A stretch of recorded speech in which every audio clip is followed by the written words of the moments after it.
За баярлалаа. Би болохоор хүүхдийн оролцооны өөр удирдлагын байгууллагын манлайлагч хүүд гэсэн төрөлд одоо оны онцлог хүүхдэд тодорсон байгаа. За яг нэг сурлагын амжилт байгаль орчин энэ тэрийг бодвол яг нь хүүхдийн оролцооны байгууллага гэдэг бол хувийн амжилтаас илүүтэй хүүхдэд чи яаж нөлөөлсөн гэдгийг хайгүй хардаг. Нийгэмдээ энэ хүүхэд яг юу хийсэн?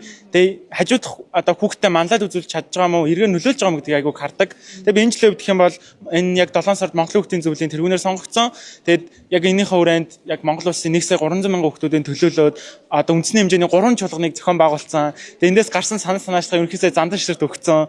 Тэгээ зандан ширтээр ерөнхий сайд маань энийг хүний хөгжлийн бодлогоонд тусгана гэд хүлээгээд авцсан гэх мэтчлэн ингээд маш гой үр дүнг одоо үзүүлсэн жил байлаа. Энэ жил бол хэзээч мартагддаг шүү жил болсон гэж бодож байна. Анх үүсгэн байгуулсан цагаас нь буюу яг 2022 онд манай Монголын хүүхдийн зөвлөл яг шинээр үүсгэн байгуулагдсан. Тэгээ би яг Өмнө Хувийн аймгийн хүүхд тахгүй юу? Тэгээ Өмнө Хувийн аймгийн салбарт нь анх ороод ингээд өөрөө 6 дугаар ангиас эхлээд хүүхдийн оролцсон байгууллагаар яваад явсаар хагаад одоо өөрөө ингээд Монголын хүүхдийн зөвлөлийн тэргүүн болцсон.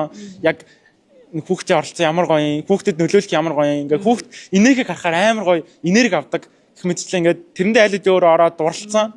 Тэгээд зөвхөн дүүрэгт байгаа хүүхдүүд энэ хүүхдийн зөвлөл гэдэг зүйлийн толгой нь болдгоо юм шүү, манлайлдгүй юм шүү гэд зөвхөн 21 аймагт бас зөндөө хүүхдүүд байгаа. Энэ бүх хүүхдэд боломж байгаа. Манай Монголын хүүхдийн зөвлөлөөрөө тэгш оролцоо хязгааргүй боломж.